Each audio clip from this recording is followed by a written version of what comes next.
हम पहुँचे हैं वैद्य विशाल जौहरी जी के पास, उनसे जानेंगे, क्योंकि हम और आप सभी जानते हैं ये जो सबसे बड़ा धन होता है वो होता है निरोगी काया, और दूसरा धन होता है हमारा कुएं भर माया, और तीसरा धन जिसको कहते हैं हम सुलक्षणी नारी, और चौथा धन होता है आप पुत्र आज्ञाकारी। तो ये 4 धन सर्वोपरि माने गए। उसमें सबसे अहम सर्वोपरि जो धन होता है वो होता है निरोगी काया, और इसी विषय में विस्तार से जानकारी के लिए कार्यक्रम में हमारे साथ हैं वैद्य विशाल जौहरी जी। धन्यवाद आपका। ओम जी, आपका बहुत बहुत आभार, बहुत बहुत धन्यवाद। सबसे पहले हम ये जानना चाहेंगे ये योग क्या है?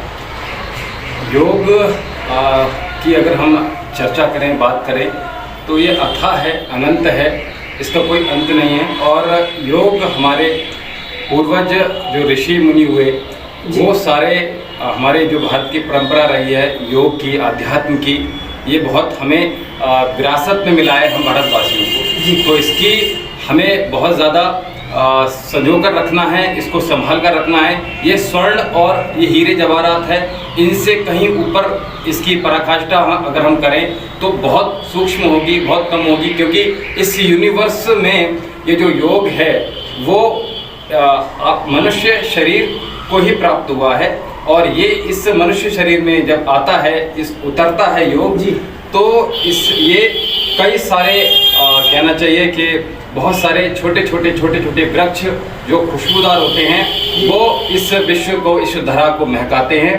तो योग संपूर्ण शरीर के लिए ज़रूरी है, और ये शरीर में उतरना आवश्यक इसलिए है क्योंकि ताकि हम अपने जो हमने अभी तक आप देखेंगे बचपन जवानी में जो भी कुछ हमने प्राप्त किया, और प्राप्त करने के उपरांत शरीर 30, 35, 40 के उपरांत क्या होता है, शरीर आपका निरोग नहीं रह पाता है, उसमें बहुत सारे रोग लग जाते हैं। तो गुरु और हमारी जो क्वालिफिकेशन के अकॉर्डिंगली अगर हम बात करें और गुरु के आदेश की बात हम करें तो इसमें हम साधना, तपस्या, तप हमारे ऋषि मुनियों ने की जी, हमारे गुरुओं ने की, हमने की, तो उस तप को हम फल के रूप में अगर हम चाहते हैं, भोगना चाहते हैं, तो उसके लिए योग बहुत आवश्यक है जी। अब जानना चाहेंगे ये योग के अंतर्गत कौन कौन से किस किस तरीके से हम योग कर सकते हैं?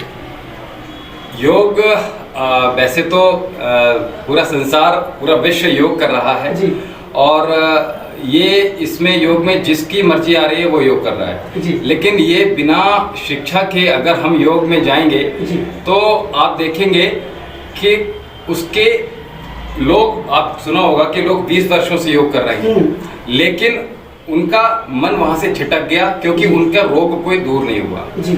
हम यहाँ योग की बात करते हैं तो सबसे पहले हमने कहा शरीर की, तो योग अगर आप कर रहे हैं और आप निरोग नहीं हो पा रहे हैं, चश्मा आप नहीं हटा पा रहे, बाल आप दोबारा से नहीं ला पा रहे, स्किन ग्लो नहीं हो पा रहे, हार्ट, लीवर, किडनी, पेनक्रियाज ये आपके एक्टिवेट नहीं हो पा रहे हैं, आपका शरीर जो रोग है, डॉक्टर साहब देखेंगे बहुत सारे रोगी हैं ज़्यादातर, और जब तक आपका शरीर में रोग रहेंगे तो आप कोई भी कार्य नहीं कर सकते। तो इसलिए हमारे शरीर में जो योग है वो हमें पहले सीखना जरूरी है, उसको समझना आवश्यक है, उसके बाद ही हम इसको अच्छे से क्रियान्वित कर सकते हैं और लाभ प्राप्त कर सकते हैं। वैद्य जी, हमने ये भी सुना है कि अगर योग को हम गलत तरीके से करने लगे बिना शिक्षा प्राप्त किए तो ये हमारी क्रियाओं को उल्टा भी कर देते हैं, अर्थात जो हम निरोग होना चाहते हैं बजाय उसके हम रोगी बन जाते हैं। हाँ, मैंने अभी यही कहा कि अभी मेरे पास, क्योंकि मैं लगभग मुझे 24 वर्ष हो जाएंगे योग को करते हुए जी, 24 ईयर्स खुद को करते हुए, और लगभग 15 वर्ष मुझे सिखाते हुए जाएंगे जी।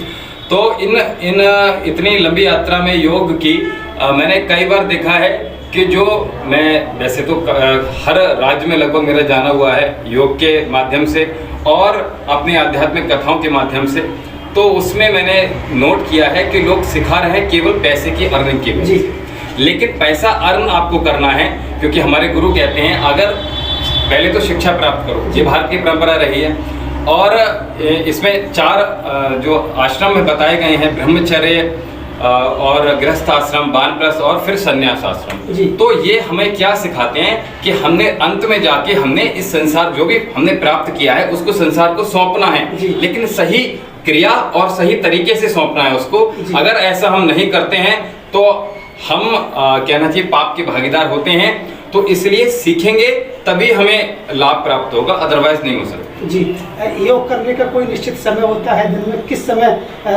योग करना अच्छा माना जाता है? वैसे तो अहले फजल ब्रह्म मुहूर्त की हम बात करते हैं, जी। 3 बजे से लेकर 5 बजे का सर्वोत्तम समय होता है, क्योंकि सारा ब्रह्मांड बहुत सारी ऊर्जाओं से ओतप्रोत होता है, भरा हुआ होता है और ये आपके लिए काम करता है, जी। आपके विरोध में नहीं होता है। एक एक वायु, एक एक कण, एक एक सूक्ष्म जो जीव है वो आपके लिए होते हैं। उस समय आप देखेंगे मॉर्निंग में अगर आप उठते हैं तो चिड़ियों की चहचहाट भी हमें मीठी लगती है, फूलों की सुगंध भी हमें मीठी लगती है, मिट्टी की गंध भी हमें अच्छी लगती है।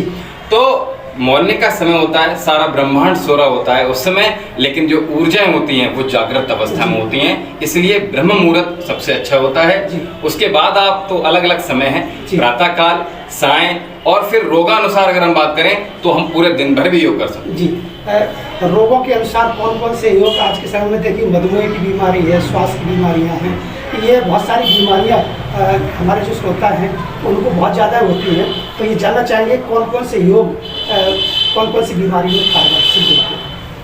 देखिए, हमारे योग में हम बात करें तो योग है, प्राणायाम है। जी। जैसे कहते हैं योग प्राणायाम प्रत्याहार ध्यान धारणा समाधि। तो ये समाधि तो बड़ा प्रसन्नता वाली बात है। जी। ये ऐसा नहीं है कि हम किसी गड्ढे में जाकर बैठ गए और हम मुक्त हो गए, ऐसा नहीं होता है।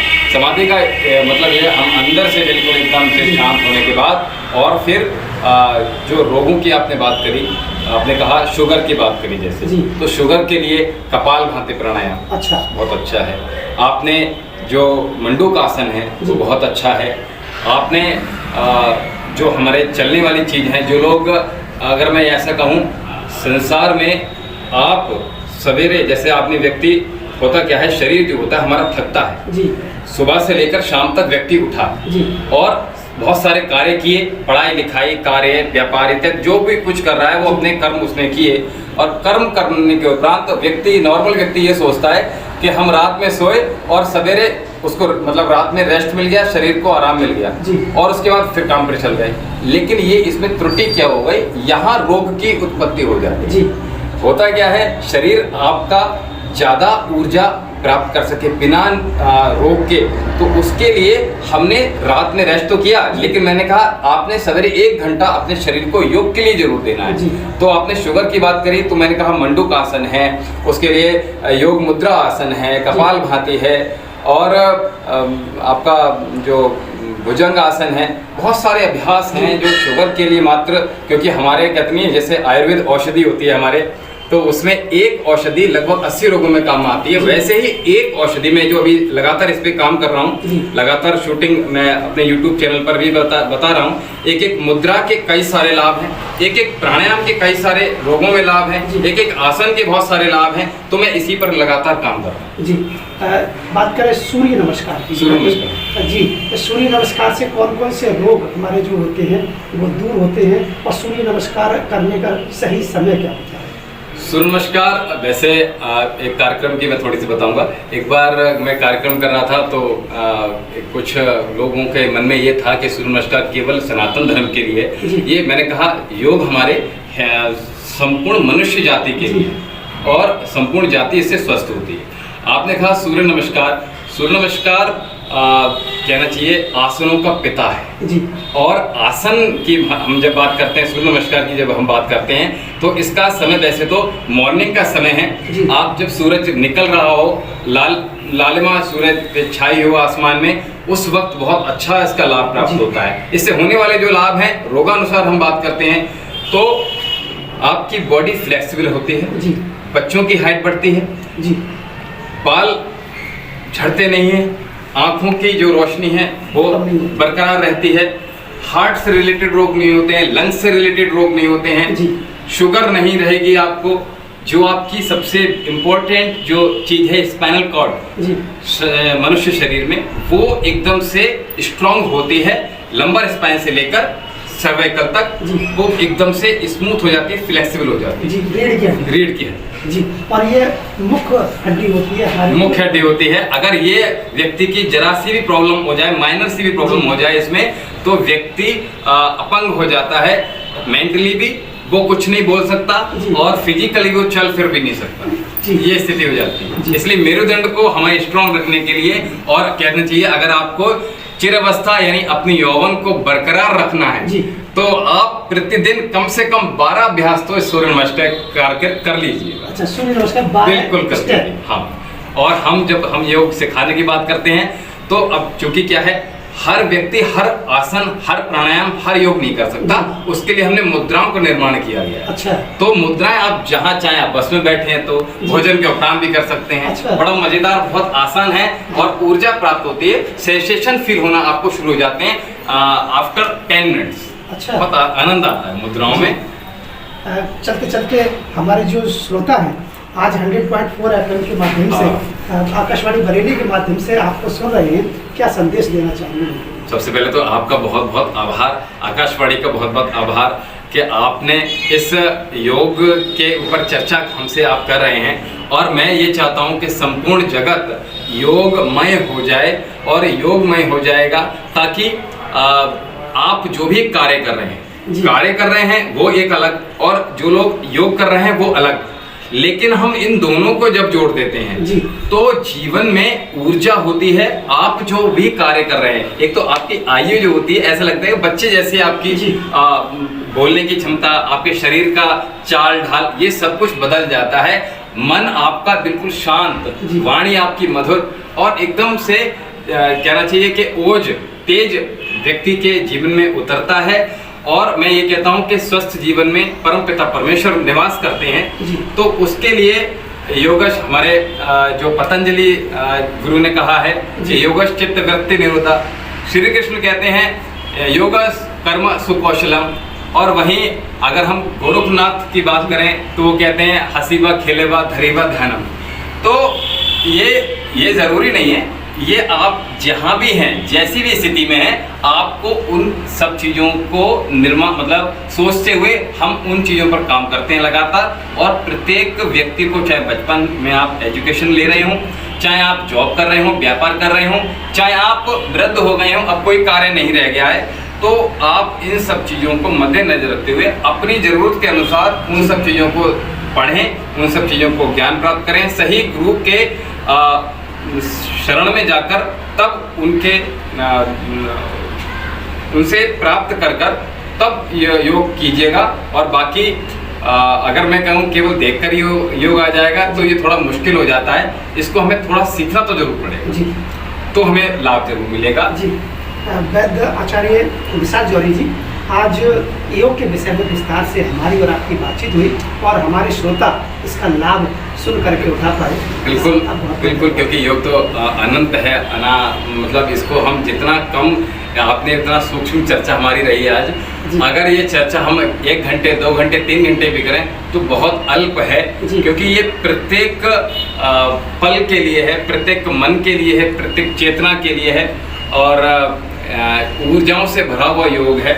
इसको जितनी जल्दी अपना सकें, जिस भी अवस्था में हैं आप, जहाँ पर भी हैं उसको अपनाइए। और साथ ही आकाशवाणी का और आपका बहुत बहुत आभार, बहुत बहुत धन्यवाद हमसे जुड़ने के लिए। ओम शांति। ओम शांति।